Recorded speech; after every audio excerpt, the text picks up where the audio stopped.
Hi friends, welcome back to my YouTube channel Karuna's divine home. ಹೇಗಿದ್ದೀರಾ ಎಲ್ಲರೂ? ನಾನಂತೂ ತುಂಬ ಚೆನ್ನಾಗಿದ್ದೀನಿ. ಹೋಪ್ ನೀವು ಎಲ್ಲರೂ ಚೆನ್ನಾಗಿದ್ದೀರಾ, ಚೆನ್ನಾಗಿರಬೇಕು ಅಂತ ಕೇಳ್ಕೊತಾ ಇವತ್ತಿನ ಬ್ಲಾಗ್ನ ಸ್ಟಾರ್ಟ್ ಮಾಡ್ತಾ ಇದ್ದೀನಿ. ಸುಮಾರು ಒಂದು 3 ಗಂಟೆ ಹತ್ತತ್ರ ಬೇಳೆನ ಚೆನ್ನಾಗಿ ತೊಳೆದ್ಬಿಟ್ಟು ನೆನೆ ಹಾಕಿದ್ದೆ. ಇಲ್ಲಿ ನೀರು ಕಾಯಕ್ಕೆ ಇಟ್ಕೊಂಡಿದ್ದೀನಿ ನಾನು ಮುಂಚೆನೇ. ಸೊ ನೀರು ಸ್ವಲ್ಪ ಬಿಸಿ ಆದಮೇಲೆ ಬೇಳೆನ ಅದಕ್ಕೆ ಹಾಕ್ತಿದ್ದೀನಿ. ಅನ್ನಕ್ಕೆ ಇಟ್ಕೊಂಡಿದ್ದೀನಿ. ಸೊ ಇದು ಬೇಳೆ ಬೇಯೋಷ್ಟೊತ್ತಿಗೆ ಅನ್ನನೂ ಆಗಿಬಿಡುತ್ತೆ ಅಂತೇಳಿ ಇನ್ನು ಹೋಳಿಗೆ ಜೊತೆಗೆ ಒಂದು ಸ್ವಲ್ಪ ಕೋಸಂಬರಿನೂ ಮಾಡೋಣ ಅಂತೇಳಿ ನೆನೆ ಹಾಕಿದ್ದೀನಿ. ಇನ್ನು ಈ ಕೋಸಂಬರಿ ಬಂದು ನಮ್ಮ ಮನೇಲಿ ಜಾಸ್ತಿ ಯಾರೂ ತಿನ್ನಲ್ಲ, ನಾನು ನನ್ನ ಹಸ್ಬೆಂಡು, ಅದಕ್ಕೆ ಸ್ವಲ್ಪನೇ ಹಾಕಿದ್ದೀನಿ. 4 ಆಗ್ತಾ ಬಂತು. ಸೊ 6ಗೆಲ್ಲ ನಂದು ಅಡುಗೆ ಮುಗಿಸಿದ್ರೆ ನಾನು 6:30ಗೆ ಹಂಗೆ ಪೂಜೆ ಮಾಡ್ಬೋದು. ಇನ್ನು ಒಂದು ಕಡೆಗೆ ಅನ್ನನೂ ವಿಷಲ್ ಬಂತು, ಅದನ್ನು ಆಫ್ ಮಾಡಿದ್ದೀನಿ ನಾನು. ಇಲ್ಲಿ ಬೇಳೆ ಬೆಂದಿತ್ತಲ್ವ, ಅದಕ್ಕೆ ನೀರನ್ನ ಸಪ್ರೇಟ್ ಮಾಡ್ಕೊತಾ ಇದ್ದೀನಿ. ಅದು ಕಟ್ಟು ತಕ್ಕೊಂಡ್ರೆ ನಾನು ಅದಕ್ಕೆ ಬೆಲ್ಲ ಹಾಕ್ಬಿಟ್ಟು ಬೇಯಿಸ್ಕೋಬೋದು ಅಂತ ಹೇಳಿ. ಇನ್ನು ನನಗೆ ಅಷ್ಟೆಲ್ಲ ಪರ್ಫೆಕ್ಟಾಗಿ ಏನು ಹೋಳಿಗೆ ಮಾಡೋಕ್ಕೆ ಬರಲ್ಲ, ಬಟ್ ಟ್ರೈ ಮಾಡ್ತೀನಿ. ಕರಿಗಡುಬು ಆದರೆ ಚೆನ್ನಾಗಿ ಮಾಡ್ತೀನಿ. ಇದು ಹೋಳಿಗೆ ಅಂದರೆ ಸ್ವಲ್ಪ ಕಷ್ಟ ಆಗುತ್ತೆ ಅಷ್ಟೇ, ಬಟ್ ಟ್ರೈ ಮಾಡ್ತೀನಿ, ಮಾಡೋದ್ರಲ್ಲಿ ಏನಿಲ್ಲ. ರೆಗ್ಯುಲರಾಗಿ ಅಂದರೆ ಪಾಯಸ, ಆಮೇಲೆ ಗುಲಾಬ್ ಜಾಮ್ ಆಗಿರ್ಬೋದು, ಪೊಂಗಲ್ ಆಗಿರ್ಬೋದು, ಸ್ವೀಟ್ ಪೊಂಗಲ್ಲು, ಕೇಸರಿಬಾತು, ಈ ಥರ ಎಲ್ಲ ರೂಢಿ ಇದೆ ನನಗೆ. ರೆಗ್ಯುಲರಾಗಿ ಮಾಡ್ತಾನೆ ಇರ್ತೀನಿ, ಫ್ರೈಡೇ ಆ ಥರ ಪೂಜೆ ಮಾಡಿದಾಗೆಲ್ಲ. ಹಂಗಾಗಿ ಅವೆಲ್ಲ ಪರ್ಫೆಕ್ಟ್ ಆಗಿಬಿಟ್ಟಿದ್ದೀನಿ. ಹೋಳಿಗೆ ಅಂದರೆ ಯಾವಾಗಲೂ ಅನಿಸುತ್ತೆ ಅಕೇಶ್ನಲ್ಲಿ ಮಾಡ್ತೀನಿ ನಾನು. ವರಮಹಾಲಕ್ಷ್ಮಿ ಹಬ್ಬಕ್ಕೆ, ದೀಪಾವಳಿ, ದಸರಾ ಆ ಟೈಮಲ್ಲಿ ಮಾತ್ರ ಮಾಡೋದು ಹೋಳಿಗೆ. ರೆಗ್ಯುಲರಾಗಿ ಏನು ಮಾಡಲ್ಲ. ಅದೇ ಮಾಮೂಲಾಗಿ ಕೇಸರಿಬಾತು ಆ ಥರ ಸ್ವೀಟ್ಗಳಷ್ಟೇ ಮಾಡ್ತೀನಿ. ಇನ್ನು ನಾನು ಬೇಳೆ ಏನು ಅಳತೆ ತೊಗೊಂಡಿದ್ನಲ್ವ, ಅದೇ ಲೋಟಕ್ಕೇ ಇಲ್ಲಿ 1 ಲೋಟದಷ್ಟು ಆರ್ಗ್ಯಾನಿಕ್ ಬೆಲ್ಲದ ಪೌಡ್ರೇ ಯೂಸ್ ಮಾಡ್ತೀನಿ. ನಮ್ಮ ಮನೇಲಿ ಇದೇ ಬೆಲ್ಲದ ಪೌಡ್ರೇ ನಾವು ಆಲ್ಮೋಸ್ಟ್ 3-4 ಇಯರ್ಸಿಂದನೂ ಯೂಸ್ ಮಾಡ್ತಿರೋದು. ಅದನ್ನೇ ನಾನು ಇಲ್ಲಿ ಹಾಕ್ಕೊತಾ ಇದ್ದೀನಿ. ಸಪ್ರೇಟಾಗಿ ಬೆಲ್ಲ ಏನು ಕುಟ್ಟು ಪುಡಿ ಮಾಡಿ ಆ ಥರ ಏನಾಗಲ್ಲ. ಇದು ಚೆನ್ನಾಗೇ ಇರುತ್ತೆ, ಇದರಲ್ಲೇನು ಡಸ್ಟಾಗಿ ಅರಳು ಆ ಥರ ಏನಿರಲ್ಲ. ಹಾಗಾಗಿ ನಾನು ಡೈರೆಕ್ಟಾಗಿ ಹಾಕ್ತೀನಿ ಇದನ್ನು. ರೆಗ್ಯುಲರಾಗಿ ನಾವು ಕಾಫಿ, ಟೀ ಅದಕ್ಕೆಲ್ಲದನ್ನು ಇದೇ ಪೌಡ್ರೇ ಯೂಸ್ ಮಾಡೋದು. ಹಾಗಾಗಿ ನಾನು ಡೈರೆಕ್ಟಾಗಿ ಹಾಕಿದ್ದೀನಿ. ಮುಂಚೆ ಅಂದರೆ ಅಚ್ಚು ಬೆಲ್ಲ ಬರುತ್ತಲ್ಲ, ಅದನ್ನು ಯೂಸ್ ಮಾಡ್ತಾಯಿದ್ದೆ, ಬಟ್ ಇವಾಗ ಇದೇ ಯೂಸ್ ಮಾಡ್ತೀನಿ. ಚೆನ್ನಾಗಿದೆ ಇದು. ಏನಂದರೆ ಕಲರ್ ಸ್ವಲ್ಪ ಡಾರ್ಕ್ ಆಗಿರುತ್ತೆ, ಹಾಗಾಗಿ ಸ್ವಲ್ಪ ಹೋಳಿಗೆನೂ ಕಲರ್ ಸ್ವಲ್ಪ ಡಾರ್ಕ್ ಕಲರಲ್ಲೇ ಬಂದಿರುತ್ತೆ. ಹುಣಸೆಹಣ್ಣು ರಸನ ಒಂದು ಸ್ವಲ್ಪ ಹೀಗೆ ಕಿವುಚ್ಕೊಂಡ್ಬಿಟ್ಟು ನಾನು ಫಿಲ್ಟ್ರ್ ಮಾಡ್ಕೊಂಬಿಡ್ತೀನಿ. ಸೊ ಅದು ಡೈರೆಕ್ಟಾಗಿ ಹಂಗೆ ಸಾಂಬಾರ್ಗೆ ಹಾಕ್ಬೋದು ಅಂತೇಳಿ. ಕೈಯಲ್ಲಿ ಸೋಸಿದ್ರೆ ಏನಾಗುತ್ತೆ, ಅದು ಸ್ವಲ್ಪ ಅದು ಸಿಪ್ಪೆ ಏನಿರುತ್ತಲ್ವ ಅಥವಾ ತೊಕ್ಕು ಆ ಥರದ್ದು ಬಿದ್ದುಬಿಡುತ್ತೆ ಅದರೊಳಗೆ. ಅದಕ್ಕೋಸ್ಕರನೇ ನಾನು ಸ್ವಲ್ಪ ಫಿಲ್ಟ್ರ್ ಮಾಡಿಕೊಂಡು ಹಾಕ್ತೀನಿ ಅದಕ್ಕೆ. ಆ ಬೇಳೆ ಬೆಂದಿರೋ ನೀರು ಅಥವಾ ಕಟ್ಟು ಏನಿದೆ ಅಲ್ವ, ಅದಕ್ಕೆ ಹುಣಸೆ ಹುಳಿ ಹಾಕ್ಬಿಟ್ಟು ಸ್ವಲ್ಪ ಉಪ್ಪು, ಖಾರದ ಪುಡಿ, ಒಂದು ಸ್ವಲ್ಪ ಕರಿಬೇವೆಲ್ಲ ಹಾಕಿ ಕುದಿಯೋಕೆ ಇಟ್ಬಿಡ್ತೀನಿ ನಾನು.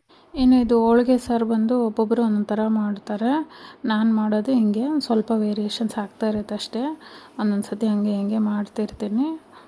ಬಟ್ ಯೂಶ್ವಲಿ ನಮ್ಮ ಮನೆಯಲ್ಲಿ ಇದೇ ಥರನೇ. ಬಟ್ ನಮ್ಮ ಅತ್ತೆ ಮನೆಯಲ್ಲಿ ಬೇರೆ ಥರ ಮಾಡ್ತಾರೆ. ಅವ್ರು ಈ ಥರ ಮಸಾಲೆ ಎಲ್ಲ ಹುರ್ಕೊಂಡು ಏನೂ ಮಾಡಲ್ಲ, ಸುಮ್ಮನೆ ತಿಳಿಸಾರು ಮಾಡ್ತೀವಲ್ಲ ನಾವು, ಆ ಥರ ಒಗ್ಗರಣೆ ಕೊಡ್ತಾರೆ ಅದು ಬೇಳೆ ಬಂದಿರೋ ಕಟ್ಟಿಗೆ. ಇನ್ನು ನಾನು ಸಾರನ್ನ ಬೇಯಕ್ಕೆ ಇಟ್ಬಿಟ್ಟು ಇಲ್ಲಿ ತರಕಾರಿ ಹೆಚ್ಕೋತಾ ಇದ್ದೀನಿ. ಕೋಸಂಬರಿ ಮಾಡೋಕ್ಕೆ ಏನು ಬೇಕಿತ್ತಲ್ವ, ಈರುಳ್ಳಿ, ಹಸಿಮೆಣ್ಸಿನ್ಕಾಯಿ ಮತ್ತು ಕೊತ್ತಂಬರಿ, ಕ್ಯಾರೆಟು, ಸೌತೆಕಾಯಿ ಇಷ್ಟನ್ನು ಹೆಚ್ಚಿಟ್ಕೊಂಬಿಡೋಣ ಅಂಥೇಳಿ ಕ್ಯಾರೆಟ್ನ ತುರಿತೀನಿ. ಇನ್ನು ಸೌತೆಕಾಯಿ ಚಿಕ್ಕದಾಗಿ ಹೆಚ್ಕೊಂಡು ರೆಡಿ ಮಾಡ್ಕೋತೀನಿ ನಾನು ಕೋಸಂಬರಿನ. ಇನ್ನು ನಾನು ಇದೆಲ್ಲ ತರಕಾರಿ ಹೆಚ್ಚಿತಿರ್ಬೇಕಾದ್ರೆ ಇನ್ನೊಂದು ಕಡೆ ಆದ್ಯ ಕಿರ್ಚ್ಕೊತ ಇದ್ಲು, ನನಗೆ ಹೊಟ್ಟೆ ಹಸಿವು ಆಗ್ತಾಯಿದೆ ಅಂತೇಳಿ. ಹಾಲು ಕುಡಿ ಅಂದರೆ ಹಾಲು ಬೇಡ ಅಂದ್ಲು. ಹಂಗಾಗಿ ನಾನು ತರಕಾರಿ ಎಲ್ಲ ತೊಳೆದು ಇಟ್ಬಿಟ್ಟು ಅವಳಿಗೆ ಒಂದು ಸ್ವಲ್ಪ ಡ್ರೈ ಫ್ರೂಟ್ಸ್ ಎಲ್ಲ ಬೌಲ್ಗೆ ಹಾಕ್ಬಿಟ್ಟು ಕೊಟ್ಟು ಟಿ ವಿನೂ ಆನ್ ಮಾಡಿ ಬಂದೆ. ನಾನು ನಿಂತಿನ್ನಮ್ಮ, ನನಗೆ ಸ್ವಲ್ಪ ಕೆಲಸ ಇದೆ ಅಂತೇಳಿ. ಸೊ ಅವಳಿಗೆ ಅವಾಗ ಕೊಡೋಕೆ ಹೋದಾಗ ನೆನಪಾಯಿತು ನನಗೆ, ನಾನು ಹೋಳಿಗೆ ಮಾಡೋಕ್ಕೆ ಹಿಟ್ಟೇ ಕಲಸಿಲ್ಲ ಅಂತೇಳಿ. ಸೊ ಫಸ್ಟ್ ಬಂದು ನಾನು ಹ್ಯಾಂಡ್ ವಾಶ್ ಮಾಡಿಕೊಂಡು ಪಟ ಅಂತೇಳಿ ಹಿಟ್ಟು ಕಲಸಿಟ್ಟೆ. ಇನ್ನೇನಂದರೆ ಹೋಳಿಗೆಗೆ ಹಿಟ್ಟು ಸ್ವಲ್ಪ ನೆಂದ್ರೇ ಚೆನ್ನಾಗಿ ಬರುತ್ತೆ, ಸಾಫ್ಟಾಗಿ ಹೋಳಿಗೆ. ಬಟ್ ನಾನು ಮರ್ತುಬಿಟ್ಟಿನಿ, ಅದು ಹೆಂಗೆ ಮರ್ತೆ ಅಂತಲೇ ಅರ್ಥ ಆಗ್ತಾಯಿಲ್ಲ ನನಗೆ. ಮುಂಚೆನೇ ಪ್ಲ್ಯಾನ್ ಮಾಡ್ಕೊಂಡಿದ್ದೆ ಹೋಳಿಗೆ ಮಾಡಬೇಕು ಅಂತ, ಆದ್ರೂ ಮರ್ತುಬಿಟ್ಟಿದ್ದೀನಿ. ಇನ್ನು ಇವತ್ತು ಹಿಟ್ಟು ಭಾಳ ಹೊತ್ತೇನು ನೆನೆ ಇಟ್ಟಿಲ್ಲ ನಾನು, ಒಂದು 1/2 hour ಅಷ್ಟೇ ನೆಂದಿದ್ದು. ಆದ್ರೂ ಹೋಳಿಗೆ ಪರವಾಗಿಲ್ಲ, ಚೆನ್ನಾಗೇ ಬಂದಿತ್ತು. ಇನ್ನು ನಾನು ಇವತ್ತು ಯಾಕೆ ಹೋಳಿಗೆ ಮಾಡ್ತೀನಿ ಅನ್ನೋದೇ ಹೇಳಿಲ್ಲ ಅಲ್ವಾ. ಇವತ್ತು ಬಂದುಬಿಟ್ಟು ಮಂಗಳವಾರ, ಆಗಸ್ಟ್ 4ನೇ ತಾರೀಕು. ಇವತ್ತು ಚಾಮುಂಡಿ ಅಮ್ಮಂದು ವರ್ಧಂತಿ ಜಯಂತಿ ಇರುತ್ತೆ. ಅಂದರೆ ಹುಟ್ಟದಬ್ಬ ಅಂತೀವಲ್ಲ, ಬರ್ಡೇ. ಅದು ನಾನು ಪ್ರತಿ ವರ್ಷವೂ ಮಾಡ್ತೀನಿ ಮನೆಯಲ್ಲಿ. ಯಾಕಂದರೆ ನಾನು ತುಂಬ ಪೂಜೆ ಮಾಡೋ ದೇವರು ಚಾಮುಂಡಿ ತಾಯಿ. ಹಾಗಾಗಿ ಆಷಾಢ ಮಾಸದಲ್ಲಿ ನಾನು ಈ ಪೂಜೆ ಮಾಡೇ ಮಾಡ್ತೀನಿ. ಲಾಸ್ಟ್ ಇಯರ್ ನನಗೆ ಮಾಡೋಕ್ಕಾಗಿರಲಿಲ್ಲ, ಕರೆಕ್ಟ್ ಅವತ್ತೇ ಪೀರಿಯಡ್ಸ್ ಆಗಿತ್ತು ಅಂತೇಳಿ. ಆ ಕಡೆ ಇಯರು ಮಾಡಿದ್ದೆ. ಸೊ ಲಾಸ್ಟ್ ಇಯರ್ ಗ್ಯಾಪ್ ಆಗಿತ್ತಲ್ಲ ಅಂತೇಳಿ ಬೇಜಾರಾಗಿತ್ತು. ಆರಾಮಾಗಿ ಸಮಾಧಾನವಾಗಿ ಈ ವರ್ಷ ನಾನು ಪೂಜೆ ಮಾಡಿಕೊಂಡೆ. ಇನ್ನು ಬೆಳಗ್ಗೆ ಮಾಡೋಣ ಅಂದ್ಕೊಂಡೆ, ಬಟ್ ಮಕ್ಕಳೆಲ್ಲ ಬರಲಿ, ಅವ್ರನ್ನೂ ಜೊತೆಗೆ ಇಟ್ಕೊಂಡು ಪೂಜೆ ಮಾಡೋಣ ಅಂತೇಳಿ ನಾನು ಈವ್ನಿಂಗ್ ಪೂಜೆ ಮಾಡ್ತಾಯಿದ್ದೀನಿ. ಇನ್ನು ಇದಕ್ಕೆ ನಾನೇನು ಅರ್ಲಿ ಮಾರ್ನಿಂಗ್ ಪೂಜೆ ಏನು ಮಾಡಲ್ಲ. ಇವಾಗ ಸಾಯಂಕಾಲ 7:30 ಒಳಗಡೆ ಪೂಜೆ ಮಾಡೋಣ ಅಂತೇಳಿ ಈವ್ನಿಂಗ್ಗೆ ಇದ್ದೀನಿ ನಾನು. ಇನ್ನು ರಾತ್ರಿ ಅಡುಗೆ ಬಂದುಬಿಟ್ಟು ನಮ್ಮ ಮನೇಲಿ ಕಡಿಮೆನೇ ನಾನು ಮಾಡೋದು. ಯಾಕಂದರೆ ನೈಟ್ ಊಟ ಮಾಡಲ್ಲ ನಾವು. ಸಲಾಡು ಅಥವಾ ತರಕಾರಿ ಏನಾದರೂ ಬೇಯಿಸ್ಕೊಂಡು ತಿಂದುಬಿಡ್ತೀವಿ. ಹಾಗಾಗಿ ಇವತ್ತು ನಾನು ಹೋಳಿಗೆ ಜೊತೆ ಬದನೆಕಾಯಿ ಪಲ್ಯ ಆ ಥರದ್ದೇನೂ ಮಾಡಿಲ್ಲ. ಜಸ್ಟ್ ಅನ್ನ, ಹೋಳಿಗೆ ಸಾರು, ಹೋಳಿಗೆ ಮತ್ತು ಒಂದು ಸ್ವಲ್ಪ ಕೋಸಂಬರಿ ಮಾಡಿದ್ದೀನಿ. ಇನ್ನು ಅಡುಗೆ ಮಾಡಲ್ಲ ಅಂದ ತಕ್ಷಣ ಮತ್ತು ಮಕ್ಳಿಗೂ ಅದೇ ತಿಂತಾರೆ ಅಂತ ಏನಿಲ್ಲ. ಅವರಿಗೆ ಸಪ್ರೇಟಾಗಿ ತಿಂಡಿ ಆ ಥರದ್ದು ಏನಾದರೂ ಮಾಡಿಕೊಡ್ತೀನಿ.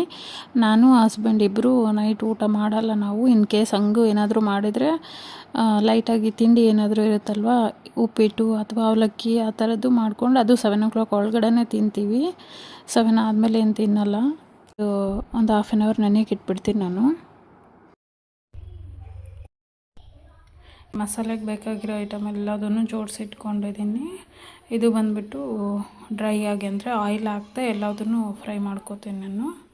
ಸ್ವಲ್ಪ ರೋಸ್ಟ್ ಮಾಡಿಕೊಂಡು ತಣ್ಣಗಾದ್ಮೇಲೆ ಇದನ್ನು ಮಿಕ್ಸಿಗೆ ಹಾಕಿ ಪೌಡ್ರ್ ಮಾಡ್ಕೋತೀನಿ.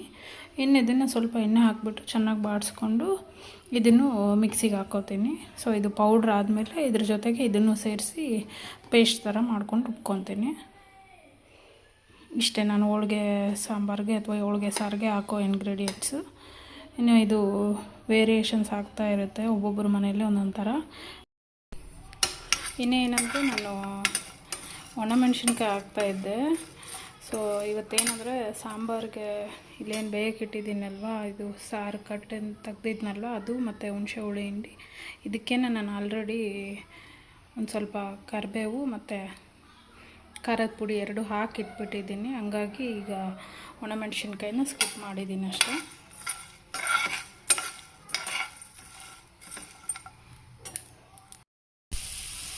ಇನ್ನು ಇದು ಬೇಳೆನೂ ಸ್ವಲ್ಪ ತಣ್ಣಗಾಗಿದೆ, ಮಿಕ್ಸಿಗೆ ಹಾಕ್ಕೊಂಡ್ಬಿಡ್ತೀನಿ ನಾನು. ಇದು ಆರ್ಗ್ಯಾನಿಕ್ ಬೆಲ್ಲ ಆಗಿರೋದ್ರಿಂದ ಇದು ಸ್ವಲ್ಪ ಕಲರ್ ಹಿಂಗೆ ಬರುತ್ತೆ. ಇನ್ನು ಹೂರಣ ರುಬ್ಕೊಂಡಿದ್ದೀನಿ. ಇನ್ನು ಅದೇ ಮಿಕ್ಸಿ ಜಾರಲ್ಲೇ ನಾನು ಮಸಾಲೆ ಏನು ಹುರಿದು ಇಟ್ಕೊಂಡಿದ್ನಲ್ವ, ಫಸ್ಟು ಡ್ರೈ ಮಸಾಲೆ ಹಾಕ್ಬಿಟ್ಟು ಆಮೇಲೆ ಈರುಳ್ಳಿ, ಟೊಮೆಟೊ ಅದೇನಿತ್ತಲ್ವ ಎಲ್ಲದನ್ನು ಹಾಕಿ ಇದನ್ನು ರುಬ್ಬಿ ಪೇಸ್ಟ್ ಮಾಡಿ ಇಟ್ಕೊಂಡಿದ್ದೀನಿ. ಇಲ್ಲಿ ಸಾರು ಕುದೀತಾ ಇದೆ. ಸೊ ಮಸಾಲೆನ ಹಾಕ್ಬಿಡ್ತೀನಿ ಇದಕ್ಕೆ.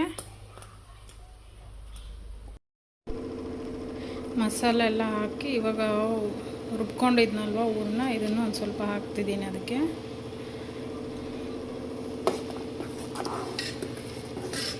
ಇನ್ನು ಇದು ಚೆನ್ನಾಗಿ ಕುದಿ ಬಂದಮೇಲೆ ಇದಕ್ಕೆ ಲಾಸ್ಟಲ್ಲಿ ಒಗ್ಗರಣೆ ಕೊಡಬೇಕಷ್ಟೆ.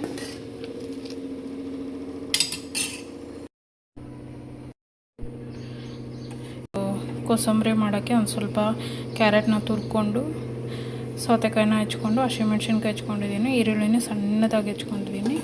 ಇನ್ನು ಇದು ಬಂದುಬಿಟ್ಟು ಸಾರಿಗೆ ಒಗ್ಗರಣೆ ಕೊಡೋಕ್ಕಂತೇಳಿ ಈರುಳ್ಳಿ ಅದರಲ್ಲೇ ಹೆಚ್ಚಿ ಒಂದು ಸೈಡಲ್ಲಿ ಇಟ್ಕೊಂಡಿದ್ದೀನಿ.